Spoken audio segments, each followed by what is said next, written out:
ప్రజలందరికీ నేటి వాక్యము యోసేపు యొక్క జీవితము. మనందరికీ తెలిసినట్టు యోసేపు తన జీవితంలో ఎన్నో కష్టాలు పడ్డాడు. చివరికి దేవుని చేత ఆశీర్వదింపబడినా కూడా చిన్న వయసు నుంచే ఆయన ఎన్నో కష్టాలు పడ్డాడు. అయితే యోసేపు యొక్క తండ్రి పేరు యాకోబు. ఆయనకు 12 మంది కుమారులు ఉన్నారు యాకోబుకి. కానీ యోసేపు అంటే ఎంతో ప్రేమ. యోసేపు 11వ కుమారుడు. తన తల్లి రాహేలు. యోసేపు చిన్నప్పుడే రాహేలు మృతి పొందుతుంది. అందుకు యోసేపు మరియు అతని తమ్ముడు తన తండ్రి యొక్క భార్యలైన జిల్ఫా మరియు బిల్హా యొక్క కుమారులతోని పెరుగుతారు. అట్లా పెరిగినా కూడా ఆయనకి తన తండ్రికి యోసేపు అంటే ఎంతో మంచి ప్రేమ. ఆయన అంటే చాలా ఇష్టం. ఇది తెలుసుకున్న కుమారులందరికీ ఆయన అంటే కోపం. యోసేపు అంటే కోపం. మనకంటే మన తండ్రి వాడిని ఎక్కువ ప్రేమిస్తాడు అన్న కోపం. అయితే తన తండ్రి ఎంతో ప్రేమతోని ఒక విచిత్రమైన నిలువటంగిని యోసేపు కోసం కుట్టిస్తాడన్నమాట. ఈ విషయం మనందరికీ తెలిసిన విషయమే కదా. అయితే చాలా రోజులు గడిచిన తర్వాత యోసేపుకి ఒక కల వస్తుంది. యోసేపు ఎక్కువ కలలు కనేవాడన్నమాట. వాటి యొక్క భావాలను కూడా ఆయన ఎరిగినవాడు. అయితే ఒకరోజు ఒక కళ వస్తుంది. ఏమని వస్తుంది అని అంటే, తన అన్నల యొక్క పనులు ఈయన యొక్క పనులు ఒక దగ్గర కూర్చోబడి ఉంటాయన్నమాట. పనులు అని అంటే మన కుప్ప, ఏదైతే మన పంట కుప్ప ఉంటుందో అది. అయితే ఆయనకి ఏమని డ్రీమ్ వస్తుంది అని అంటే, ఆయన యొక్క పనులు ఏవైతే అన్నీ కూర్చోబడినాయో ఆయన యొక్క యోసేపు యొక్క పన మధ్యలో ఉండి చుట్టూ ఆయన అన్నల యొక్క పనులు ఆయనకు శాస్త్రంగపడి ఉన్నట్టు కల వస్తుంది అన్నమాట. ఆ కళని తన అన్నయ్యలకు చెప్తాడు. అన్నయ్యలు నాకు ఇట్లా కళ వచ్చింది అన్నప్పుడు వాళ్ళ అన్నలకు కోపం వస్తుంది. అంటే నీ ముందు మేము శాస్త్రంగా పడాలన్నా, నువ్వు చిన్నోడివి అని చెప్పి వాళ్ళకు ఇంకా కోపం పెరుగుతుంది. దాని తర్వాత కొన్ని రోజులు గడిచిన తర్వాత యోసేపుకి మరి ఒక్క కళ వస్తుంది. ఏమని వస్తుంది అని అంటే, సూర్యుడు, చంద్రుడు, నక్షత్రాలు అవన్నీ ఉండి ఆయన యందు సాక్ష్యంగా పడ్డట్టు ఆయనకు ఒక కళ వస్తుంది అన్నమాట. ఈ కళని తన తండ్రికి మరియు తన అన్నలకి చెప్తాడు. చెప్పినప్పుడు తన తండ్రి కోపంతో, ఏంటి ఇంత పెద్దవాళ్ళమైన మేము, నీ తల్లి మేము అందరం కూడా నీకు సాష్టంగా పడి ఉండాలనా అని చెప్పి కోప్పడతాడు. కోప్పడి ఆ విషయాన్ని తన మనసులో దాచుకుంటాడు. అంటే గుర్తుపెట్టుకుంటాడు, ఇట్లా కళ వచ్చింది అని ఆయన గుర్తుపెట్టుకుంటాడు. దాని తర్వాత ఒకరోజు అన్నలందరూ గొర్రెలను మేపడానికి షేకేము అనే దగ్గరికి, ఆ స్థలానికి వెళ్ళి అక్కడ గొర్రెలు మేపుతూ ఉంటాడు. కొన్ని రోజులు అలాగే మేపుతున్న తర్వాత ఒకరోజు యాకోబు తన కుమారుణ్ణి యోసేపుని పిలిచి, అన్నల క్షేమం ఏంటో నాకు చెప్పి వాళ్ళు ఎక్కడున్నారో సమాచారం తీసుకొని రా అని చెప్పి చెప్తారు యోసేపుకి. చెప్పగానే యోసేపు తన అన్నల కోసం అని చెప్పి వెళ్తూ ఉంటాడు. అక్కడికి కొంచెం దూరం వెళ్ళిన తర్వాత అక్కడ చూస్తే అక్కడ వాళ్ళ అన్నయ్యలు ఉండరు. అక్కడ దాన్ని దాటి మళ్ళీ ఎబ్రోన్ లోయ నుంచి వెళ్తూ ఉంటే అక్కడ కూడా వాళ్ళ అన్నయ్యలు ఉండరు. అసలు ఎక్కడికి వెళ్ళిన అని అక్కడ ఉన్న వాళ్ళను కనుక్కొని అక్కడ ఉన్న వాళ్ళు ఏమని చెప్తారు, మీ అన్నయ్యలు ఇక్కడికి వెళ్తాను మాట్లాడుకునేటప్పుడు నేను విన్నా అని చెప్పి ఒక ప్లేస్ చెప్పగానే అతను అవునా మా అన్నల సమాచారం చెప్పాలని చెప్పి అక్కడికి నడుచుకుంటూ వెళ్తూ ఉంటే, ఈయన వెళ్ళకన్నా ముందే వాళ్ళందరూ అతన్ని చూసి అదిగో చూడనరా వస్తున్నాడు, కళ్ళలు కనేవాడు వస్తున్నాడు, ఆ నిలవటంగా వేసుకొని వస్తున్నాడు, మన తండ్రికి మనందరికంటే కూడా వాడంటేనే ప్రేమ అని వాళ్ళు కోపంగా మాట్లాడుకుంటూ ఉంటారన్నమాట. దాని తర్వాత వీళ్ళ దగ్గరికి వచ్చి నిలబడగానే వాళ్ళందరికీ కోపం వచ్చి వాళ్ళందరూ ఆలోచించుకుంటారన్నమాట, వీరిని చంపేసి మన తండ్రికి చెప్దాం అని అనుకుంటారు. అనుకున్న తర్వాత అప్పుడు రూబేను ఏమంటాడంటే, అట్లా చంపొద్దు, వీళ్ళ పెద్దన్న చంపడం ఎందుకు, ఒక గుంటలో పాడేద్దాము, చనిపోయిన మన తండ్రికి చెప్దాం కానీ చంపడం వద్దు అని చెప్తాడు. చెప్పగానే సరే అని చెప్పి అందరు కలిసి గుంటలో పడేస్తాడు యోసేపుని. గుంటలో అంగి నిలవటంగిని తీసేసి ఆయనని మాత్రం గుంటలో పడేస్తాడు. పడేసిన తర్వాత అటువైపుగా ఇష్మాయేలు వెళ్తూ ఉంటారన్నమాట. వెళ్తున్నప్పుడు వాళ్ళకు ఒక ఆలోచన వస్తుంది, వీరిని గుంటలో పడేస్తే మనకేం ఆదాయం ఉంటుంది, అంటే మనకేం ప్రయోజనం ఉంది, అదే వీడిని అమ్మేస్తే మనకు డబ్బులు వస్తాయి కదా అని చెప్పి 20 తులాల వెండికి తనను ఇష్మాయేలులకు అమ్మేస్తారన్నమాట, తన అన్నలే. అట్లా అమ్మేసిన తర్వాత వాళ్ళు ఆ మిద్యానీయులు అందరూ కలిసి పోతీఫర్ అనే ఒక అతనికి ఈయనని తీసుకెళ్ళి అమ్మేస్తారు.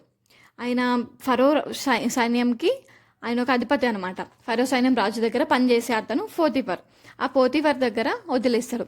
అయితే మనం ఇక్కడ ఒక విషయం ఆలోచించవచ్చు. ఒక్క నిలువటంగి కోసము ఆయన అన్నల అందరూ కూడా ఆయనని ద్వేషించిర్రు కదా. ఆయన ఎంత బాధపడి ఉంటాడో, అయ్యో నా అన్నలందరూ, మన సొంత వాళ్ళు మనల్ని ఎవరైనా ద్వేషించినప్పుడు మనకి ఎంత బాధ ఉంటుంది కదా. అప్పట్లో ఫోన్లు కూడా లేవు. ఒకవేళ ఫోన్ ఉంటే వాళ్ళ నాన్నకు ఫోన్ చేసి నన్ను ఇట్లా అమ్మేసారు అని చెప్తుండేనేమో, లేకపోతే పలానా ప్లేస్కి పోయినప్పుడు అక్కడ నుంచి ఫోన్ చేసి నాన్న నేను ఇక్కడ ఉన్నా, నాన్న నేను ఇక్కడ ఉండలేకపోతున్నా అని తన తండ్రికి చెప్తుండేనేమో. అప్పట్లో ఫోన్లు కూడా లేవు కదా. ఆయన ఎంత బాధ అనుభవించి ఉంటాడు. మనం ఈ సమయంలో ఎన్నో బాధలు అనుభవిస్తూ ఉంటాము, కానీ మన దేవుడు అంటూ ఉన్నాడని మనం ఎప్పటికీ కూడా గుర్తుపెట్టుకోవాలా. ఏ విధంగానైతే ఆయన చివరి వరకు ఆయన జీవితంలో దేవుని చిత్తానుసారంగానే నడిచిండు. అట్లా పోతిఫర్ ఇంటికి తీసుకెళ్ళి అక్కడ వదిలిపెట్టిన తర్వాత అతను అనుకోలేడు, నన్ను నా అన్నలు అమ్మేసి వీళ్ళు నన్ను అన్యాయంగా డబ్బులో కొనుక్కొచ్చి నన్ను ఇక్కడ పెట్టిరు, నేను ఎందుకు పని చేయాలా, నేను ఇట్లా ఇక్కడ నుంచి పారిపోతా అని ఆయన అనుకోలేడు. ఆయనని కొనుక్కొచ్చి ఇచ్చినందుకు ఆయన ధర్మం ఆయన పాటించిండు, ప్రతి పని కూడా చేసిండు. ఆయనకి ఏ పని చెప్పినా చేయడము, నిజాయితీగా ఉండడము, పట్టుదలతో ఉండడము, ఇదంతా పోతిఫర్ గమనించి తన యొక్క ఇంటి బాధ్యతలన్నీ కూడా ఆయన చేతిలో పెడతారు. ఒక తన భార్యను తప్ప ప్రతి బాధ్యతను కూడా ఆ యోసేపు చేతికి ఇచ్చి నేను తింటూ ఉంటా అంతే, ఇల్లు విషయమైనా ప్రతి విషయం నువ్వే చూసుకోవాలని తన బాధ్యతలన్నీ, అంటే అంత నమ్మకస్తుడిగా ఉన్నాడు ఆయన. నేను ఎందుకు పని చేసుకోవాలా, నేను ఇక్కడ నుంచి వెళ్ళిపోతా పారిపోతా అని తన తండ్రి దగ్గరికి తిరిగి వెళ్ళిపోతాను అనుకోలేడు. తనకి ఇచ్చిన ధర్మాన్ని తను కాపాడుకున్నాడు, నిజాయితీగా పని చేసుకున్నాడు. అప్పుడు కొన్ని రోజులు గడిచిన తర్వాత ఏమవుతుంది అని అంటే, పోతిఫర్ యొక్క భార్య యోసేపుని చూసి, ఆయన మంచితనాన్ని చూసి, ఆయన గొప్పతనాన్ని, ఆయన అందాన్ని చూసి ఆయనని ఇబ్బంది పెడుతుంది. నువ్వు నాతో శయనించు అని చెప్పి ఇబ్బంది పెడుతుంది ఆయనను. లేదు, నన్ను ఇంత మంచి స్థానంలో మీ ఆయన నన్ను నిలబెట్టిండు, నా దేవుడు నన్ను నిలబెట్టిండు, నేను వాళ్ళకి అన్యాయం చేయాలనుకుంటలేను, నా దేవుని ఆజ్ఞలు నేను ఖచ్చితంగా అనుసరిస్తా, నేను నిన్ను ముట్టుకొని పాపం చెయ్య అని ఆమె మొహం మీద చెప్పేశాడు. చెప్పేసిన తర్వాత ఒకరోజు ఇట్లే గడిచిన తర్వాత ఒకరోజు ఎవ్వరూ ఉండరన్నమాట ఇంట్లో. ఏదో ఇంట్లోకి వెళ్ళి తీసుకోదామని ఇంట్లోకి వెళ్ళేసరికి ఆమె ఏ పని వాళ్ళు లేనిది చూసి ఆ పోతిఫర్ యొక్క భార్య వచ్చి ఆయన షర్టు పట్టుకొని నువ్వు ఇప్పుడు ఇక నుంచి నీ అంగిని విడిపించుకొని వెళ్ళలేవు, ఇప్పుడు నాతో నుండు, ఇక్కడనే ఉండు, నాతో ఇంట్లోనే ఉండు అని చెప్పి ఆయనని ఇబ్బంది పెడుతూ ఉంటుంది. అప్పుడు ఆ షర్టును కూడా వదిలించుకొని ఆయన బయటికి పరిగెత్తుకుంటా వచ్చేస్తాడు. మనం ఇక్కడ నుంచి ఇంకొక విషయం కూడా గ్రహించాల, అదేంటంటే పాపము మనల్ని ఎంత తొందర పెట్టినా కూడా నువ్వు చెయ్యు, నువ్వు ఆ మూవీకి వెళ్ళాలనుకుంటా నువ్వు వెళ్ళు, మన ఫ్రెండ్సే ఉంటారు ఆ మూవీకి, రా తీసుకెళ్తా అట్లా ఎన్నో పాపాలు మన చుట్టూ మనల్ని తొందర పెడతాయి. అంత గట్టిగా ఆమె ఆ షర్టుని ఎట్లా గట్టిగా పట్టుకుందో అట్లా పాపం కూడా మనల్ని గట్టిగా పట్టుకోవడానికి ప్రయత్నిస్తుంది. కానీ మనము దేవుని యందు భయభక్తులు కలిగి వాడినాం కాబట్టి మనము ఆయన ఆజ్ఞలను మీరకూడదు. దేవుడు చెప్పిన మాటలు మన హృదయంలో ఉంచుకొని ఏ పాపాన్ని కూడా మనల్ని అంటనీయకూడదు. అట్లా తను ఆ షర్ట్ గట్టిగా పట్టుకునేసరికి ఆ షర్టును ఆమె చేతికే వదిలేసి బయటికి పారిపోయి వచ్చేస్తాడు. వచ్చేసిన తర్వాత పని వాళ్ళని పిలిచి, అతను నన్ను ఎగతాళి చేయడానికి లోపలికి వచ్చిండు, నేను గట్టిగా అరిచేసరికి ఆ షర్ట్ నా దగ్గరనే వదిలిపెట్టి వెళ్ళిపోయిండు అని చెప్పి అందరికీ చెప్తుంది. చెప్పిన తర్వాత పోతిఫర్ ఇంటికి రాగానే ఈ విషయం చెప్తాను, నన్ను ఇట్లా ఎగతాళి చేయడానికి లోపలికి వచ్చిండు, నేను గట్టిగా అరిచేసరికి షర్ట్ వదిలిపెట్టి వెళ్ళిండు అనగానే పోతిఫర్ ఆ మాటలు వింటాడు. భార్య ఎందుకు తప్పుగా చెప్తుంది అని చెప్పి విని ఆయనని జైల్లో వేస్తాడు. ఆ జైల్లో వేసినప్పుడు కూడా ఆయన అనుకున్నాడేమో, అయ్యో నా అన్నలు నన్ను ద్వేషించి ఇలా కమ్మేసిండ్రు, వీళ్ళు నా మీద నిందబెట్టి నేను ఇంత నిజాయితీగా ఉన్నా కూడా, నేను ఎవ్వరికి ఏం చెయ్యకపోయినా కూడా నేను ఎందుకు ఇన్ని శిక్షలు భరించాలా, నేను ఎందుకు ఇట్లా, నా జీవితం ఎందుకు ఇట్లా, దేవుడు నా తండ్రి నాకు దూరం చేసిండు, నేను ఇంత నిజాయితీగా నేను పనులు చేసుకున్నా కూడా నా మీద నిందబెట్టిండు అని అనుకొని ఉంటాడు. ఎంత వేదన బాధపడి ఉంటాడు. అట్లా జైల్లో కొన్ని రోజులు ఉన్నప్పుడు అప్పుడు అక్కడ ప్రధాన నాయకుడు ఉంటాడు కదా, ఆ జైలు యొక్క ఓనర్, ఆ జైలును చూసుకునే అతను ఏం చేస్తాడంటే యోసేపు యొక్క మంచితనము, ఆయన గొప్పతనం అంతా చూసి ఆ జైల్లో ఉన్న ఖైదీలందరికీ కూడా ఈయనని హెడ్గా ఉంచుతాడు. ఉంచిన తర్వాత అప్పుడు మళ్ళీ కొన్ని రోజులైన తర్వాత ఏమవుతుంది అని అంటే, జైల్లో ఏదో కొన్ని తప్పులు చేసిరని రాజు యొక్క పానదాయకుడిని మరియు భక్షకారుణ్ణి వీళ్ళిద్దరినీ కూడా జైల్లో వేస్తారు. అట్లా జైల్లో వేయగానే అప్పుడు ఒక 3 రోజులు గడిచిన తర్వాత వాళ్ళు విచారంగా జైలు బయట కూర్చొని ఆలోచిస్తూ ఉంటారు. ఇది చూసిన యోసేపు వాళ్ళ దగ్గరికి వెళ్ళి ఏమంటాడు అని అంటే, ఏమైంది మీరు ఎందుకంత విచారంగా ఉన్నారు అని అంటే, మా ఇద్దరికి ఒక కళ వచ్చింది, ఆ కళ యొక్క భావము మాకు తెలియట్లేదు అని చెప్పి ఆయన వాళ్ళ కళలను చెప్పసాగుతారు అన్నమాట. ఆ పానదాయకుడు ఏమని చెప్తాడు అని అంటే, నాకు ఒక కల వచ్చింది. ఏమొచ్చింది అని అంటే 3 ద్రాక్షవల్లి తీగలు ఉన్నాయి. ఆ తీగలు మంచిగా ఫలించి మంచిగా ఆకులయ్యి పువ్వులయ్యి ఆ పువ్వుల నుంచి కాయలు పుట్టి ఆ కాయలను రసం చేసి నేను రాజుకి ఇస్తున్నట్టు నాకు కల వచ్చింది అని చెప్పి చెప్తాడు. చెప్పగానే అప్పుడు యోసేపు ఏమని అంటాడు అని అంటే, దీని యొక్క భావం ఇది ఏంటి అని అంటే, ఆ 3 తీగలు ఏవైతే ఉన్నాయో అది 3 రోజులు. ఆ 3 రోజుల్లో ఆ ఫలించిందంతా ఏంటి అని అంటే, రాజు మళ్ళీ నిన్ను పనిలోకి పిలిచి మళ్ళీ నిన్ను పానదాయకుడిగా ఉంచి ఆయన మళ్ళీ నిన్ను అధికారంలో ఉంచుతాడు. ఇదే దాని యొక్క కథ యొక్క సారాంశం అని చెప్తాడు. దాని తర్వాత భక్ష్యకారుడు వచ్చి నాకు కూడా ఒక కళ వచ్చింది.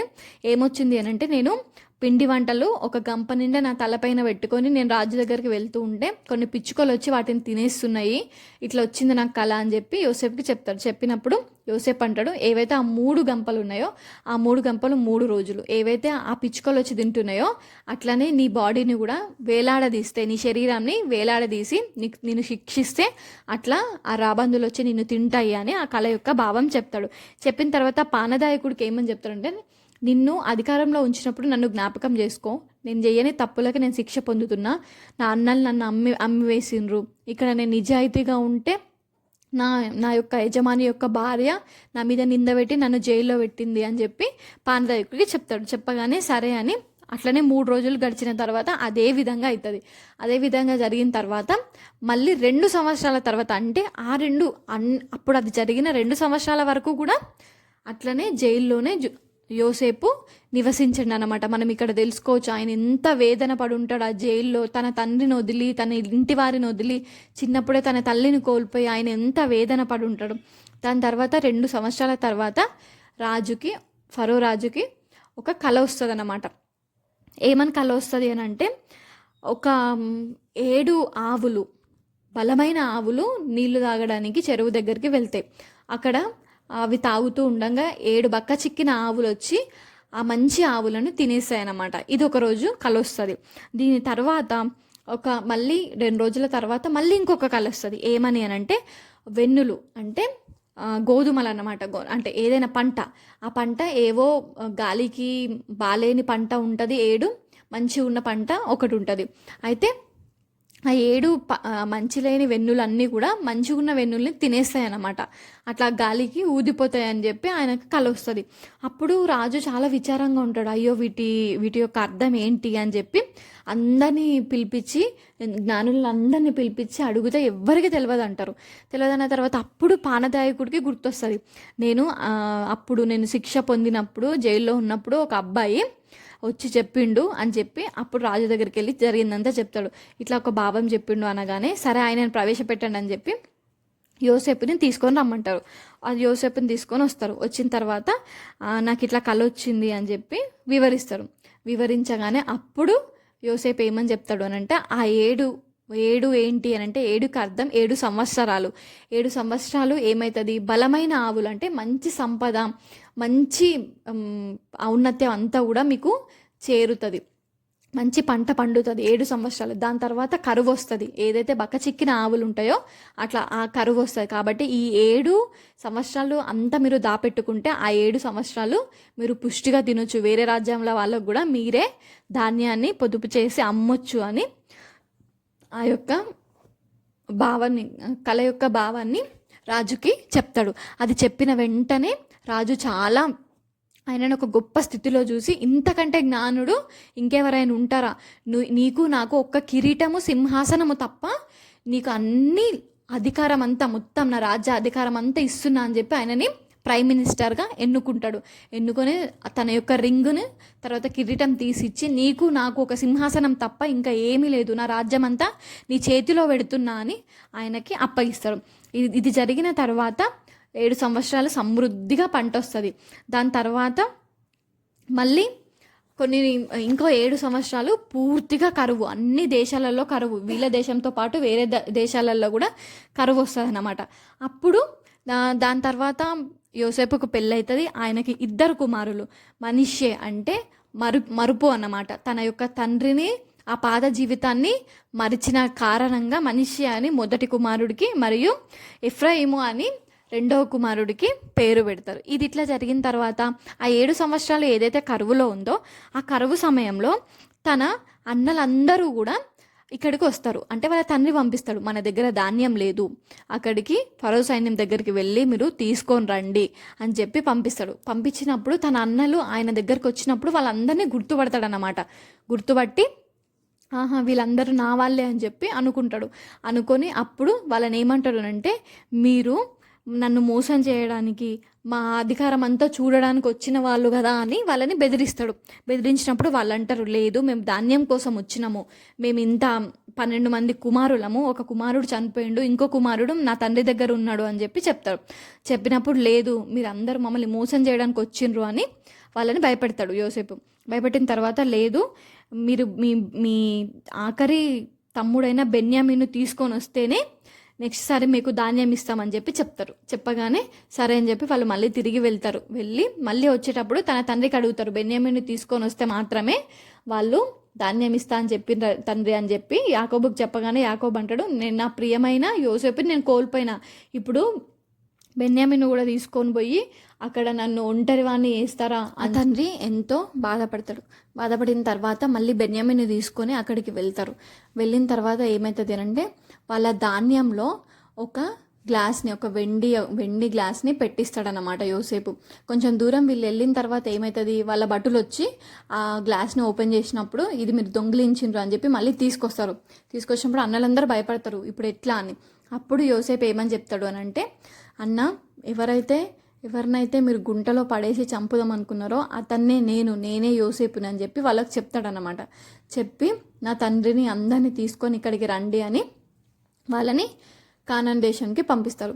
పంపించిన తర్వాత అప్పుడు తన తండ్రి దగ్గరికి వెళ్ళి నీ కుమారుడు బ్రతికే ఉన్నాడు రమ్మంటున్నాడు అని చెప్పి అప్పుడు తన తండ్రిని తీసుకొని తన దేశానికి వస్తారు.